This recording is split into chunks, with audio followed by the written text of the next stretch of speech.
holders to be 8 inches by 8 inches and have a little pocket for slipping my hand into.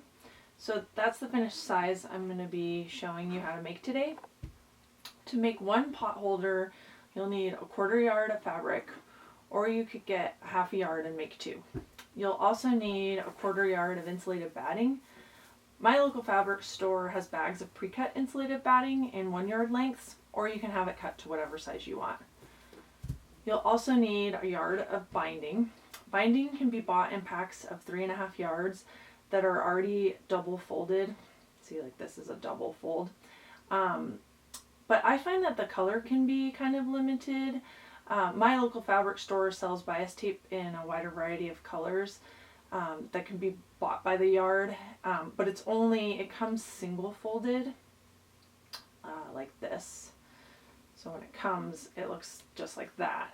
So you have to iron it to be double folded.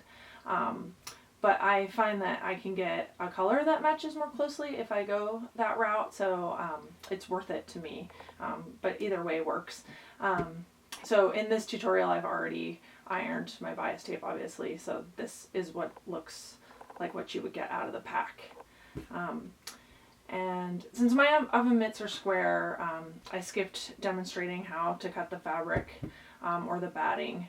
But what you'll need is 2 8x8 pieces of fabric, and then 2 6.5 inch by 8 inch pieces of fabric. This will be for the pocket, and then you need a 6.5 inch by 8 inch piece of the batting. This will get sandwiched in between these 2 pieces for the pocket.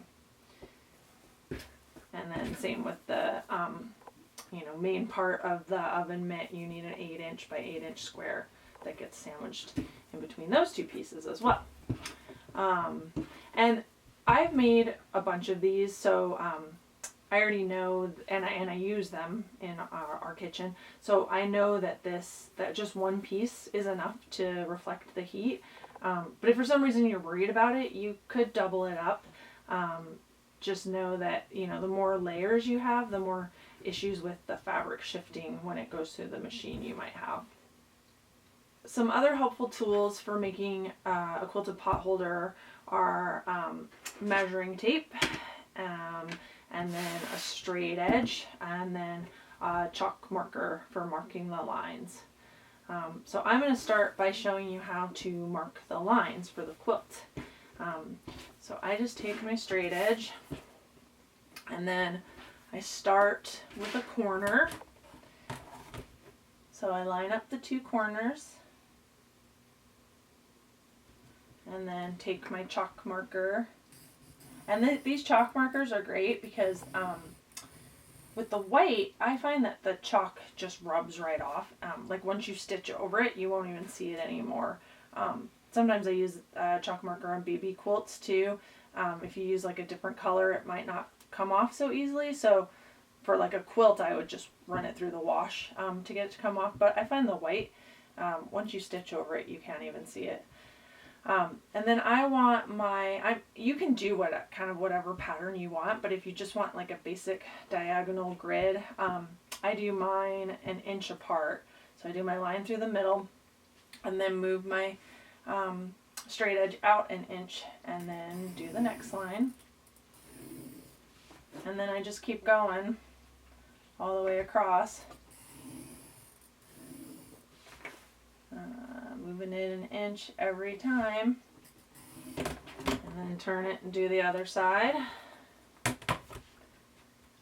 Keeping in mind too that since this chalk marker just kind of rubs off, you might have to kind of handle it gently when you're pinning it and sewing it. On a darker fabric, it doesn't end up being too much of a problem if the lines fade a little bit, but I've noticed if you're on a lighter fabric and the chalk starts to fade because you've been handling it a lot, it just makes it a little harder to see your lines.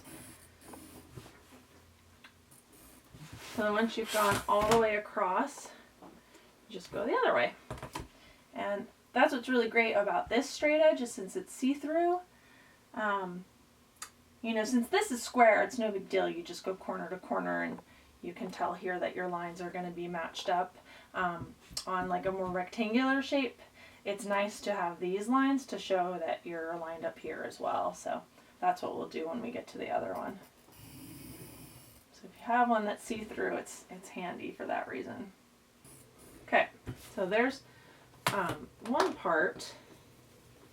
So like I said, I just sandwich it, and I just make sure this part's lined up. And it should stick to the batting pretty well. And then that part.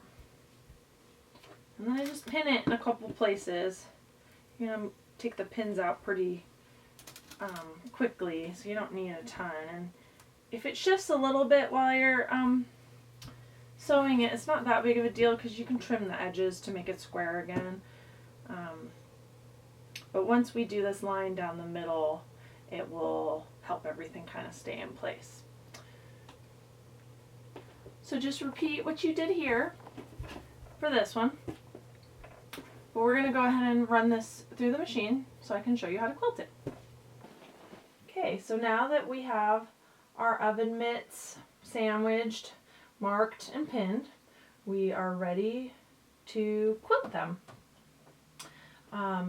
Something that's very useful for quilting is a walker foot.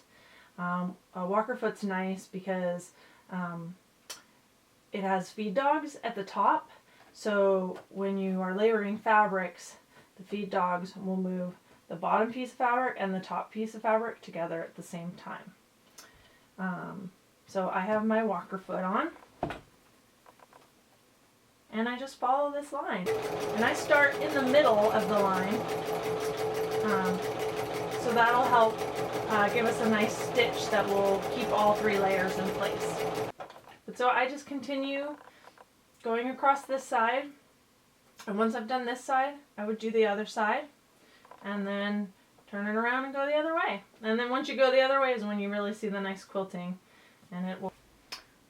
Okay, so now we have the main piece of our potholder quilted, and the pocket as well. And next we do the binding.